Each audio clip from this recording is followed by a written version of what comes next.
Hello dear students, NEET concept classes में आपका स्वागत है। डियर फ्रेंड्स, आने वाले 20-25 मिनट में हम लोग डीएनए के सेमी कंजर्वेटिव रेप्लिकेशन के बारे में समझेंगे और इससे रिलेटेड कुछ एमसीक्यू भी एंड में सॉल्व करेंगे।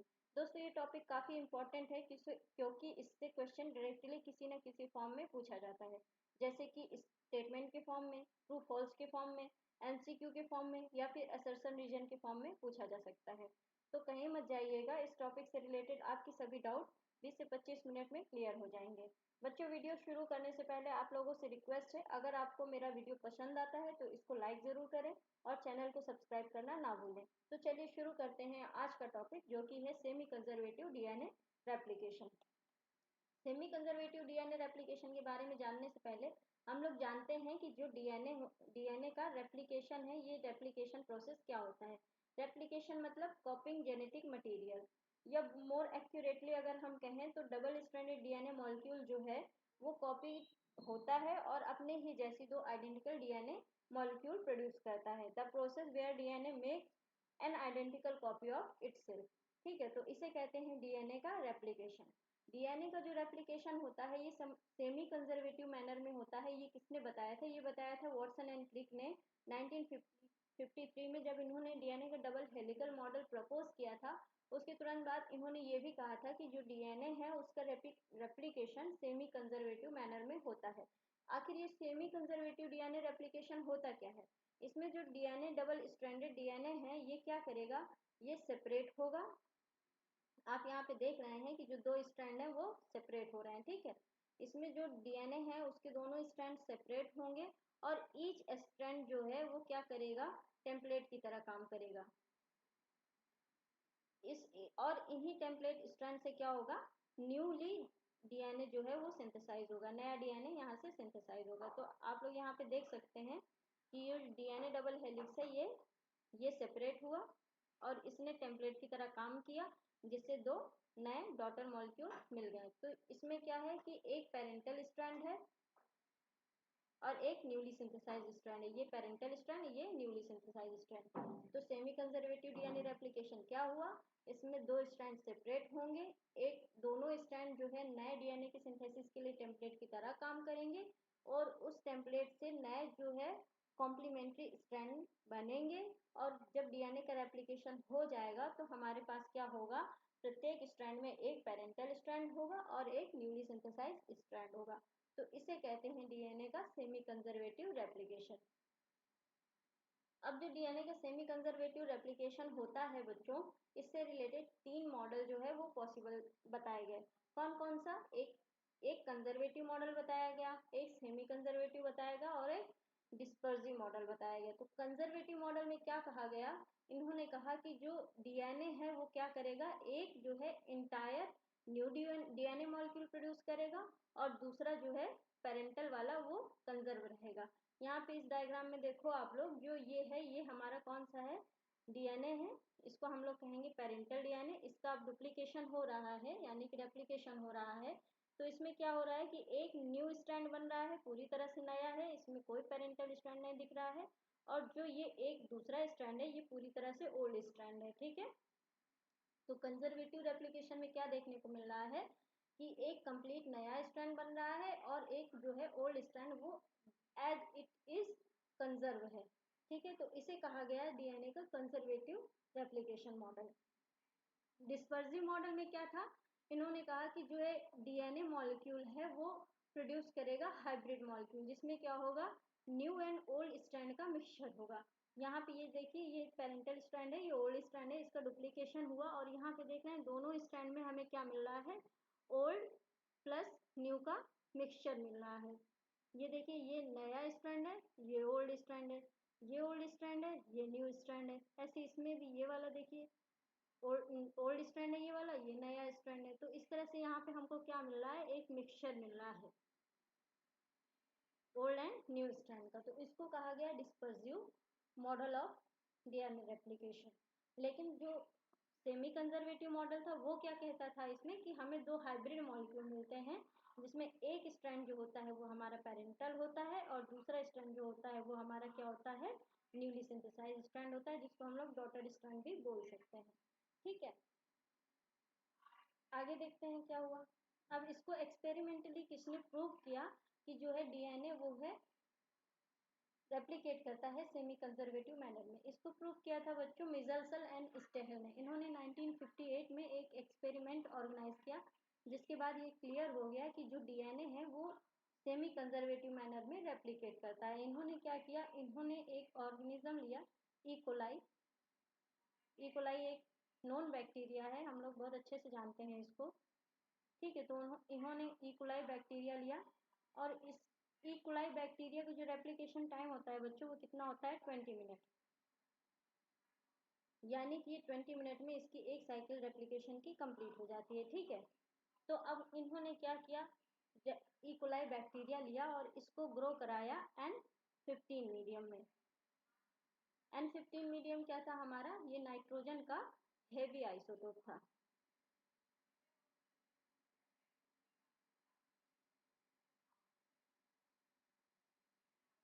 इन्होंने नाइट्रोजन के दो आइसोटोप लिए थे, एक N15 एक N14, ठीक है। जो N15 था वो हेवी आइसोटोप था और N14 जो था वो नॉर्मल था,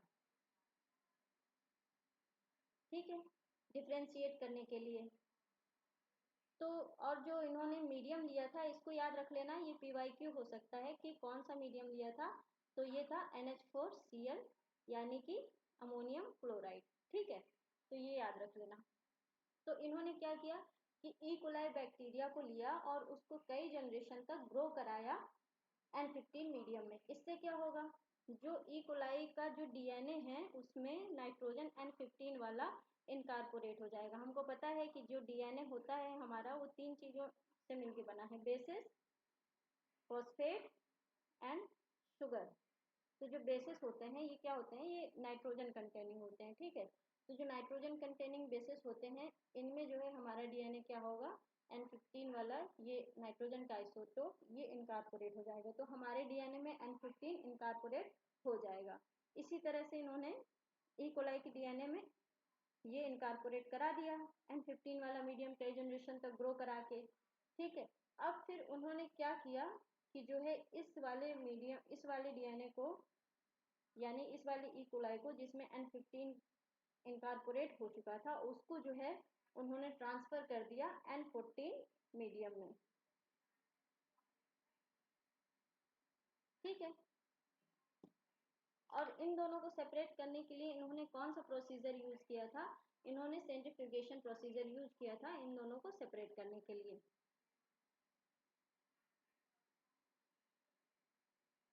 सेंट्रीफ्यूगेशन क्या होता है बच्चों, इसमें जो है लिक्विड मीडियम में से दो पार्टिकल को अगर सेपरेट करना है तो सेंट्रीफ्यूगल फोर्स के थ्रू किया जाता है, ठीक है। इसमें हाईली बहुत तेजी से स्पिन किया जाता है सेंट्रीफ्यूगल फोर्स में, जिसकी वजह से क्या होता है कि जो हैवी पार्टिकल होते हैं वो दूर चले जाते हैं और जो नॉर्मल पार्टिकल होते हैं, जो लाइट पार्टिकल होते हैं वो एक्सिस के पास रहते हैं, ठीक है। और जो इसमें सेंट्रीफ्यूगेशन होता है वो किस बेसिस पे होता है, वो डेंसिटी के बेसिस पे भी हो सकता है, साइज के बेसिस पे भी हो सकता है।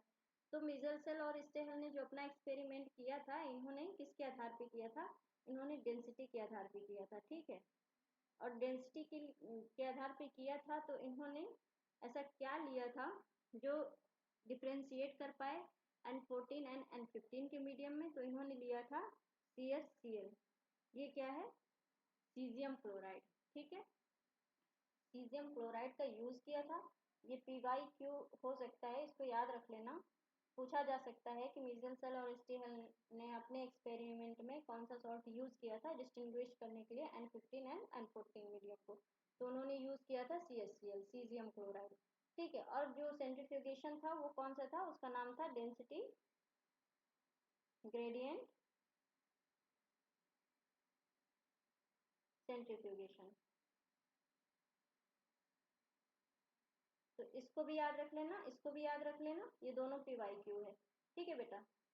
और ये वाला भी याद रख लेना, मीडियम का नाम NH4Cl अमोनियम क्लोराइड, ठीक है। तो इन्होंने क्या किया, N15 में कई जनरेशन तक इकोलाई को ग्रो कराया, उसके बाद इकोलाई को ट्रांसफर कर दिया N14 मीडियम में और उसके बाद फिर उन्होंने देखा कई जनरेशन तक कि क्या रिजल्ट्स आते हैं, ठीक है। तो हम लोग देखते हैं आगे। कि उनका क्या इंटरप्रिटेशन रहा। उन्होंने देखा कि जब N15 ग्रोन मीडियम वाला इकोलाई था, जब उसको पहली जनरेशन के लिए उन्होंने ट्रांसफ़र किया N14 मीडियम में, तो उन्होंने देखा कि जो उन्हें डीएनए मिल रहा था वो हाइब्रिड मिल रहा था, यानी कि एक डीएनए जो था वो पेरेंटल था और दूसरा डीएनए जो था वो क्या था, न्यूली सिंथेसाइज था।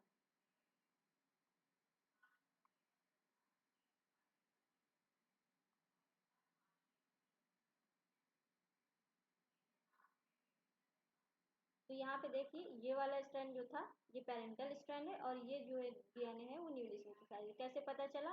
जो पेरेंटल स्ट्रैंड था वो N15 होगा क्योंकि N15 मीडियम से आया है वो, और जो नया डीएनए होगा उसको N14 वाला नाइट्रोजन मिलेगा, तो इसलिए वो N14 हो जाएगा। तो उन्होंने क्या देखा फर्स्ट जनरेशन में कि उन्हें जो है सभी डीएनए जो है हाइब्रिड मिल रहे हैं फर्स्ट जनरेशन में। तो इससे उन्होंने ये कंक्लूजन निकाला कि जो है पहली जनरेशन में वन स्ट्रैंड जो है हाइब्रिड है, वो सॉरी वन स्ट्रैंड जो है वो पेरेंट है और वन स्ट्रैंड जो है वो डॉटर न्यूली सिंथेसाइज डीएनए है, और डीएनए जो उन्हें मिल रहा था वो कैसा था, हाइब्रिड था। ठीक है, फिर उन्होंने उसको नेक्स्ट जनरेशन में ग्रो कराया, नेक्स्ट 40 मिनट के लिए ग्रो कराया, नेक्स्ट जनरेशन मतलब 40 मिनट 20 मिनट और ग्रो कराया उसको। तब उन्होंने क्या देखा कि फिर से उनको जो है दो स्ट्रैंड जो मिले वो हाइब्रिड मिले और जो दो स्ट्रैंड मिले वो N14 मीडियम वाले मिले। ठीक है, क्योंकि अब यहाँ पे जो है हमारा N15 वाला मीडियम तो खत्म हो रहा है ना, केवल जो पेरेंटल स्ट्रैंड बचे हैं उन्हीं से फिर से N15 इनकारपोरेट होके, यानी कि जो पुराने वाले जो हमारे N15 है वो टेम्पलेट की तरह काम करके नए स्ट्रैंड की सिंथेसिस तो कर रहे हैं, लेकिन जो नए वाले डीएनए हैं वो N14 मीडियम को ही इनकारपोरेट कर रहे हैं अपने डीएनए में। ठीक है बच्चों, तो इस तरह से जो फर्स्ट जनरेशन में था वो हमको बैंड कहाँ पे देखने को मिला, सेंट्रीफ्यूगेशन के बाद हाइब्रिड में देखने को मिला, और सेकेंड जनरेशन के बाद हमको हाइब्रिड भी मिला प्लस हमको लाइट डीएनए भी मिला। तो हमको दो बैंड देखने को मिले, एक हाइब्रिड में देखने को मिला और दूसरा हमको देखने को मिला कहाँ पे, लाइट में।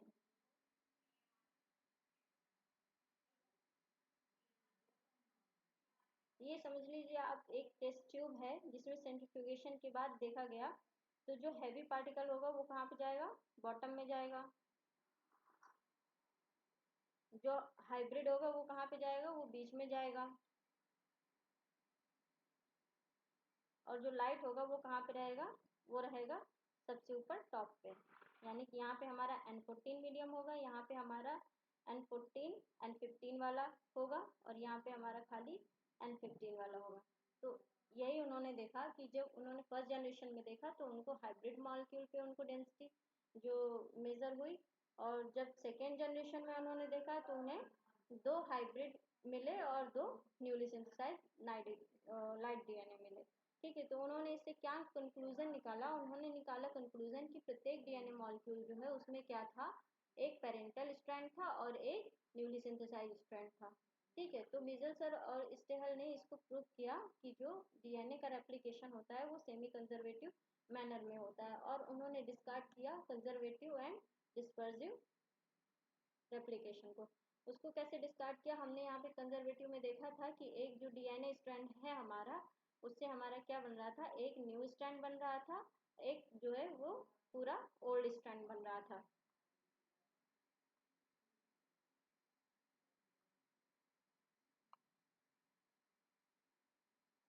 ये हमारा जैसे न्यू स्ट्रैंड बन गया, ये हमारा ओल्ड स्ट्रैंड बन गया।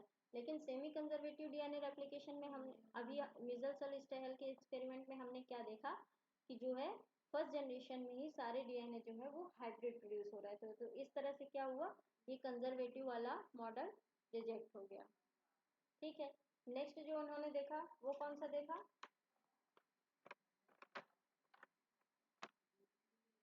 डिस्पर्सिव वाला देखा। तो फर्स्ट जनरेशन में तो हाइब्रिड मिले तो यहाँ पे क्लियर नहीं हो पाया कि डिस्पर्सिव वाला मॉडल सही है कि गलत है, लेकिन जब सेकेंड जनरेशन में देखा तो उन्होंने क्या पाया कि हाइब्रिड में तो बैंड मिल ही रहा था प्लस एक लाइट पे भी बैंड मिला। तो इससे ये कंक्लूजन निकला कि नहीं, ये डीएनए का मिक्सचर नहीं है हाइब्रिड वाला, एक स्ट्रैंड जो है वो ओल्ड है एंड एक स्ट्रैंड पेरेंट है, ये वाला हाइब्रिड है। तो इस तरह से जो है हमारा ये डिस्पर्सिव वाला मॉडल भी रिजेक्ट हो गया। और कौन सा एक्सेप्ट हुआ, सेमी कंजर्वेटिव वाला डीएनए रेप्लिकेशन, जिसमें क्या हुआ था कि जो डीएनए डबल हेलिक्स था वो सेपरेट होके दो नए आइडेंटिकल डीएनए डबल हेलिक्स बना रहा था, जिसमें क्या था, एक स्ट्रैंड जो है ओल्ड था और एक स्ट्रैंड न्यू था। यानी कि हर एक डीएनए में क्या था कि एक ओल्ड स्ट्रैंड जो है वो कंजर्व था। इसे कहते हैं सेमी कंजर्वेटिव डीएनए रेप्लिकेशन। इससे रिलेटेड कुछ क्वेश्चंस देखेंगे। If Measles and Stahel experiment is continued for 4 generations in bacteria, the ratio of N15 and N14 containing DNA in 4 generation would be। तो इसमें हमको देखना होगा कि क्या रेशियो आता है। ठीक है, तो हम लोग इस पे थोड़ा सा टाइम देंगे, ये क्वेश्चन थोड़ा टाइम टेकिंग है, इसकी 4 जनरेशन हम लोगों को ड्रॉ करके देखनी होगी। तो देखते हैं हम लोग, चलिए ठीक है। ये एक डीएनए मॉलिक्यूल है, ओल्ड स्ट्रैंड N15 वाला है ये। ठीक है,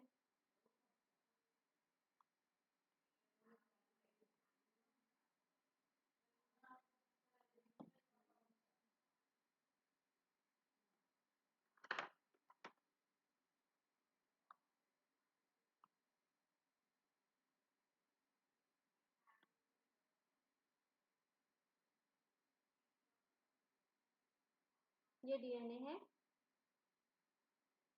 अब इसको 20 मिनट की एक जनरेशन, 1 जनरेशन।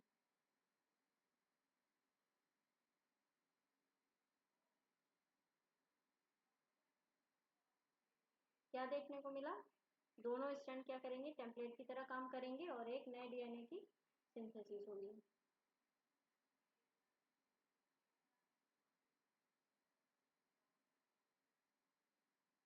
ठीक है, तो हमें क्या मिल गए, फर्स्ट जनरेशन में हाइब्रिड मिल गए। ठीक है, रेशियो हमारे यहाँ पे क्या रहा, कुछ नहीं, 0, क्योंकि सभी की सभी हमें क्या मिले, हाइब्रिड। और हमारा बैंड कहाँ पे बनेगा, ट्यूब में बैंड बनेगा हमारा हाइब्रिड वाले रीजन में, बीच में। अब जब नेक्स्ट जनरेशन में ग्रो कराया, यानी कि 40 मिनट के बाद क्या देखा,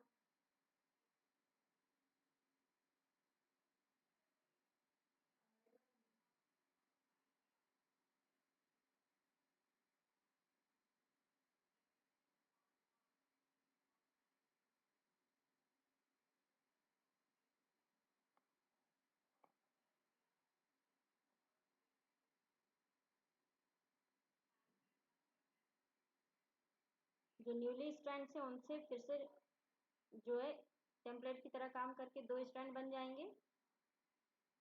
और जो ये हमारे 2 ओल्ड स्ट्रैंड हैं उनसे भी नए डीएनए बनेंगे। जो ये वाला स्ट्रैंड है हमारा पेरेंटल, ये भी टेम्पलेट की तरह काम करेगा, इससे भी 2 न्यूली सिंथेसाइज स्ट्रैंड बनेंगे।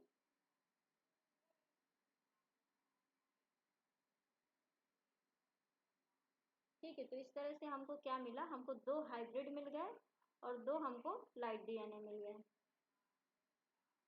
तो हमारा जो बैंड है वो कहाँ पे आएगा, 2 हाइब्रिड वाला आएगा और 2 लाइट वाला आएगा। ठीक है, तो हमको एक हाइब्रिड पे बैंड मिला और एक बैंड हमको मिलेगा लाइट पे। और हमारा रेशियो यहाँ पे क्या निकल के आया, 1:1 और 2:2। ठीक है, अब इसी को थर्ड जनरेशन तक देखें अगर,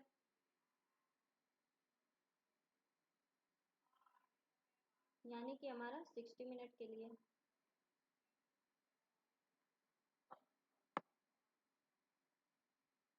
तो इसको जब थर्ड जनरेशन के लिए देखेंगे तो इसमें क्या देखेंगे, हम लोग पहले ये वाला ड्रॉ कर लेते हैं ना, जो एक पेरेंटल स्ट्रैंड है उसको, ओल्ड स्ट्रैंड को हम लोग पहले बना लेते हैं।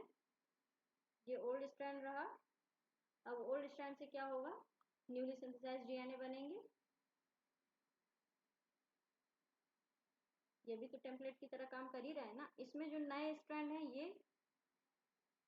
ये दोनों, इनसे भी ये भी टेम्पलेट की तरह काम करेंगे और इनसे भी एक एक स्ट्रैंड बनेगा। और ये डबल स्ट्रैंडेड है, एक से 2 डीएनए यहाँ पे बनेंगे।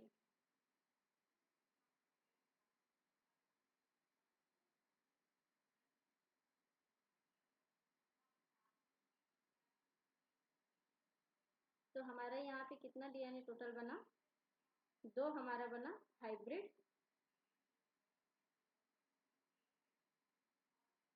एंड 1 2 3 4 5 6, तो 6 हमारे बने क्या, न्यू। तो हमारा यहाँ पे क्या रेशियो आया, 2:6 और 1:,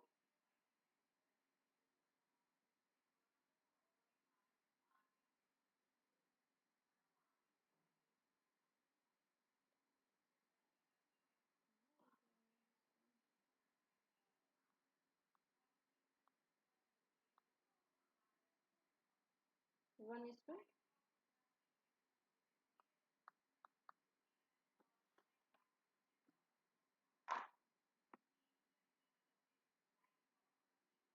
थ्री का। 4th जनरेशन के लिए देखेंगे इसको, इसमें क्या देखने को मिलेगा, ये वाला स्ट्रैंड जो है फिर टेम्पलेट की तरह काम करेगा पेरेंटल वाला,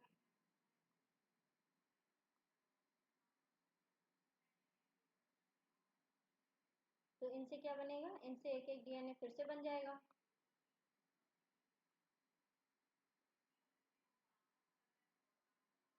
अब इसके साथ जो ये डीएनए नया वाला है इससे भी बनेगा एक एक स्ट्रैंड, प्लस ये जो हमारे 6 स्ट्रैंड हैं इनसे हमारे क्या बन जाएंगे, 12 स्ट्रैंड।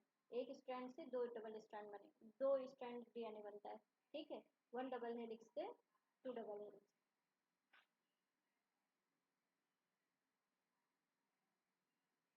तो टोटल यहाँ पे हमारे अगर ये 6 स्ट्रैंड है तो हमारे यहाँ पे कितने और स्ट्रैंड बन जाएंगे, 12 स्ट्रैंड, ठीक है। तो 12 ये प्लस 13 एंड 14, तो हमारा हाइब्रिड कितना बना, 2, ये दोनों हमारा हाइब्रिड अभी भी है, प्लस 14 हमारे न्यू स्ट्रैंड बन गए। हमारा रेशियो क्या आया, 2:14, और अगर हमें इसे सिंगल के कॉन्टेक्स्ट में देखना हो तो हमारा रेशियो कितना आएगा, 1:7, ठीक है। तो इस तरह से हमने इसको 4 जनरेशन तक देखा कि हमारा रेशियो किस तरह से आता है। तो हर जनरेशन में हमने देखा कि एक पेरेंटल डीएनए जो है वो टेम्पलेट की तरह काम कर रहा है नए कॉम्प्लीमेंट्री डीएनए स्ट्रैंड की सिंथेसिस के लिए, ठीक है। तो इस तरह से हमारा ये कौन सा ऑप्शन सही हो जाएगा, हमारा 4th ऑप्शन इसका सही होगा, क्योंकि पहली जनरेशन में हमें कुछ नहीं मिला था, 0 हाइब्रिड, ठीक है। 1:7, जो 1 वाला था ये हाइब्रिड है और ये 7 जो है ये हमारे न्यू स्ट्रैंड है, ठीक है। तो हमारा कौन सा ऑप्शन इसमें सही हो गया, 4th ऑप्शन इसमें सही हो गया। ये एक क्वेश्चन है, इसको आप लोग सॉल्व करिए। Answer the following question on the basis of Meselson and Stahl experiment. Write the name of chemical substance used as source of nitrogen in the experiment by them. कौन सा ऐसा केमिकल सब्सटेंस यूज किया गया था जिसको उन्होंने as a source of nitrogen use किया था। मैंने आपको बताया था कि अमोनियम क्लोराइड यूज किया था, NH4Cl, जिसमें जो है N कौन सा था, ये वाला हैवी आइसोटोप था, ठीक है। तो इसका आंसर हो जाएगा NH4Cl। Why did the scientists synthesize the light and heavy DNA molecule in organism used in experiment? Distinguish करने के लिए, और ये देखने के लिए कि डीएनए का रेप्लिकेशन सेमी कंजर्वेटिव मैनर में हो रहा है कि नहीं, ठीक है। What was the conclusion of experiment, तो सेमी कंजर्वेटिव एक्सपेरिमेंट का कंक्लूजन क्या था कि एक पेरेंट एंड एक न्यूली सिंथेसाइज्ड कॉपी, ये दोनों प्रेजेंट रहेंगे न्यूली रेप्लिकेटेड डीएनए मॉलिक्यूल में, ठीक है। इसको हम लोगों ने काफी डिटेल में देखा है कि एक डबल स्ट्रैंड जो है वो सेपरेट होगा, टेम्पलेट की तरह काम करेगा, और जो टेम्पलेट होगा उससे कॉम्प्लीमेंट्री डीएनए की सिंथेसिस होगी, और एंड में हमारे पास क्या होगा, 1 कॉपी होगी ईच, दोनों ही स्ट्रैंड में एक कॉपी होगी पेरेंट की और एक कॉपी होगी हमारे पास न्यूली सिंथेसाइज्ड स्ट्रैंड की। यहाँ पे हम लोगों ने इसको देखा था, ठीक है। ठीक है, तो ये था बच्चों आज का हमारा topic, semi conservative DNA replication. अगर आप लोगों को इस पे अभी भी कोई डाउट है तो आप लोग इसको कमेंट सेक्शन में लिखिएगा, मैं उसको सॉल्व करने की कोशिश करूँगी। ठीक है, अगर आपको वीडियो पसंद आया है तो इसे आप लोग लाइक ज़रूर करें और चैनल को सब्सक्राइब करें, और हम लोग मिलेंगे अब नेक्स्ट वीडियो में। तब तक के लिए टेक केयर, बाय बाय।